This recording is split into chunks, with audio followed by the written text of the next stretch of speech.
Dein OneNote-Notizbuch liegt am falschen Ort und du möchtest es an einen für dich passenden Ort umziehen? Dann bist du hier richtig. Hallo und herzlich willkommen zu den Tipps und Tricks rund um die optimale Nutzung digitaler Technik. Mein Name ist Arno Burger und heute wollen wir uns anschauen, wie ihr ein Notizbuch umziehen könnt. Grundlage dafür ist, dass du weißt, wo dein bisheriges Notizbuch liegt und wie du es von dort aufmachst und dass du weißt, wohin du es umziehen willst und wie du dort ein neues Notizbuch anlegst. Wenn du da noch Fragen hast, dann schau dir die beiden Videos an, die ich in der Infokarte verlinkt habe.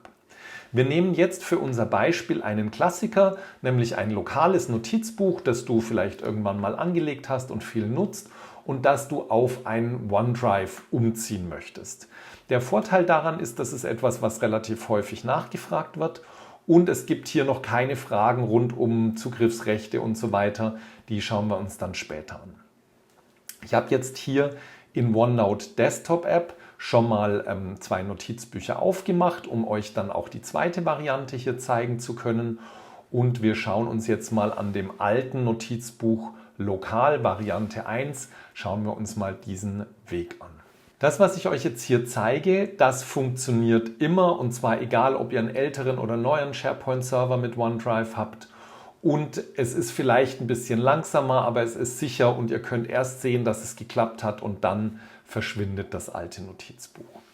Und zwar geht ihr folgendermaßen vor. Ihr habt das Notizbuch geöffnet, das ihr verschieben wollt und jetzt erstellt ihr ein neues Notizbuch, nämlich an der Stelle, wo es dann später liegen soll und öffnet das auch hier in der OneNote Desktop App. Und das mache ich jetzt mal mit OneDrive, also ich wechsle zu OneDrive, ich habe das hier schon mal geöffnet. Ich überlege mir, wo möchte ich hier meine Datei anlegen, mein OneNote Notizbuch und ich mache jetzt tatsächlich mal hier einen neuen Ordner für meine Notizbücher. Und in diesem Ordner meine Notizbücher erstelle ich jetzt das neue OneNote Notizbuch. Und das nenne ich jetzt Ziel-Notizbuch. So dass wir auch wissen, das ist dann das neue und zwar in der Variante 1. Und das erstelle ich jetzt. So, damit ist das Notizbuch erstellt. Es liegt jetzt auf OneDrive. Das ist das Ziel, das ich habe. Und ich möchte es jetzt auch in der Desktop-App öffnen. Das mache ich hier über den Knopf in Desktop-App öffnen. Und dann habe ich in OneNote Desktop-App einmal das alte Notizbuch geöffnet und dann das neue, das Ziel-Notizbuch. Es sind jetzt also beide da. Und was ich jetzt mache, ist Folgendes. Ich verschiebe bzw. kopiere jetzt einen Abschnitt nach dem anderen. Ich nehme mal den ersten. Den verschiebe ich hier in den Zielordner und jetzt hast du die Möglichkeit, entweder zu verschieben, dann ist es im alten gleich weg, oder du kopierst es. Das hat den Vorteil, dass du erst sehen kannst, es ist angekommen, kannst dich überzeugen und dann kannst du später das alte löschen. Deshalb wähle ich jetzt mal kopieren und damit wurde jetzt aus dem alten Notizbuch der Abschnitt Beispiel in das neue Notizbuch Abschnitt Beispiel hineinkopiert. Die sind jetzt identisch. Und das mache ich jetzt noch mit den Seitenvorlagen und mit den schnellen Notizen, sodass ich wirklich alles dabei habe. Und das ist ganz klar, wenn da jetzt 20 Abschnitte drin sind, dann dauert es natürlich ein bisschen länger, aber du kannst sicher sein, es klappt immer und du kannst es wunderbar noch überprüfen. Ich gehe jetzt also in das Zielnotizbuch, kann hier nochmal schauen, okay, den unbenannten Abschnitt, den lösche ich noch raus und habe jetzt hier mein Beispiel, meine Seitenvorlagen und meine schnellen Notizen. So, jetzt passt es ist fertig umgezogen. Jetzt muss ich das alte noch löschen und dazu habe ich ein extra Video, weil das Löschen auch öfter vorkommt, ohne dass man etwas umzieht und deshalb zeige ich das in einem eigenen Video. Das ist in der Infokarte verlinkt, sobald es dann da ist. Dann kommen wir zur zweiten Variante. Die zweite Variante funktioniert jetzt so. Das mache ich mit diesem alten Notizbuch Lokal Variante 2. Ich gehe auf Datei und dann gehe ich in die Einstellungen dieses alten Notizbuches und wähle hier den Befehl Freigeben oder Verschieben. Und dann entscheide ich, wohin ich verschieben möchte. Ich möchte in unserem Fall auf OneDrive verschieben. Und dort habe ich einen Ordner, der heißt meine Notizbücher. Da soll es rein. Und das soll jetzt werden das Zielnotizbuch. Und zwar Variante 2. Und dann klicke ich auf Verschieben. Und jetzt wird das alte Notizbuch an den neuen Speicherort verschoben und dann synchronisiert. Und wenn ich jetzt in meine Übersicht gehe, dann siehst du, es ist jetzt kein zweites Notizbuch entstanden, sondern das bestehende Notizbuch ist verschoben worden und das alte ist rausgenommen worden und das neue ist da. Die Frage ist jetzt, was ist mit dem alten passiert? Und das alte ist tatsächlich noch lokal auf der Festplatte.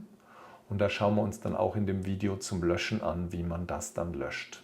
Jetzt gibt es noch einen Sonderfall, nämlich ein gemeinsames Notizbuch umziehen. Also ein Notizbuch, auf das schon mehrere Leute Zugriff haben und die nutzen das. Das heißt, es gibt Berechtigungen auf das Notizbuch und all diese Leute haben wahrscheinlich das Notizbuch in ihrer Desktop-App irgendwann mal geöffnet und es ist dort synchronisiert.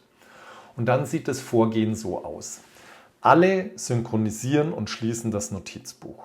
Das heißt, synchronisiert wird es automatisch im Hintergrund und dann Rechtsklick auf das Notizbuch, Notizbuch synchronisieren und direkt dann nochmal Rechtsklick und Notizbuch schließen. Dann ist das Notizbuch nicht mehr sichtbar. Notizbuch schließen heißt, ihr macht einen Rechtsklick auf das Notizbuch und wählt dann den Befehl Notizbuch schließen. Dieses Notizbuch wird dann in der OneNote Desktop App nicht mehr angezeigt, es existiert aber noch und das ist wichtig, die löschen also nicht, sondern sie schließen es nur bei sich in der Desktop App. Dann tut eine Person das, was zu tun ist. Nämlich, das kennen wir jetzt schon, das Notizbuch an den neuen Ort umziehen, das wäre die Variante 1 oder 2. Und dann je nach Situation haben die anderen automatisch die Rechte. Also wenn es zum Beispiel auf einen SharePoint-Server umgezogen wird und die Leute, die schon Zugriff haben bisher, haben auf diesem SharePoint auch Zugriffsrechte, dann haben sie automatisch damit die Zugriffsrechte. Oder aber, das wäre die andere Situation, das Notizbuch muss noch geteilt werden. Dazu habe ich ein Video gemacht, das habe ich euch auch in der Infokarte verlinkt. Da geht es darum, wie teile ich ein Notizbuch, egal ob auf OneDrive oder auf SharePoint. Und dann öffnen die anderen dieses neue Notizbuch an dem neuen Ort. Und zwar entweder, indem sie auf den Link in der Einladungsmail klicken, wenn man nämlich das Notizbuch extra über einen Rechtsklick oder auch über OneNote freigibt, dann bekommen die eine Einladung dazu. Oder wenn es einfach auf dem SharePoint liegt und Sie schon Zugriffsrechte haben, dann wissen Sie bzw. erfahren von dem, der das Notizbuch umgezogen hat, wo das neue Notizbuch ist und öffnen es von dort. Warum bin ich jetzt gar nicht auf die OneNote Web App eingegangen? Ganz einfach, mit der kann man keine Notizbücher umziehen. Mit der kann man sie letztendlich nur öffnen. Ihr habt schon gemerkt, es gibt jetzt viele Varianten, von wo liegt das Notizbuch, wohin soll es umgezogen werden, macht ihr es mit der OneNote Desktop App, auf welcher Variante macht ihr es. Das kann also gut sein, wenn ihr das durchführt, dass ihr Fragen habt, schreibt mir die doch gerne unten in die Kommentare oder auch Anmerkungen, eure Erfahrungen, die ihr beim Umziehen macht. Ich antworte euch auf jeden Fall auf die ganzen Fragen und wenn es euch gefallen hat, hinterlasst mir doch einen Daumen hoch oder abonniert vielleicht auch gleich den Kanal. Und ansonsten vielen Dank fürs Zuschauen, viel Spaß beim Anwenden und bis zum nächsten Video. Ciao, euer Arno.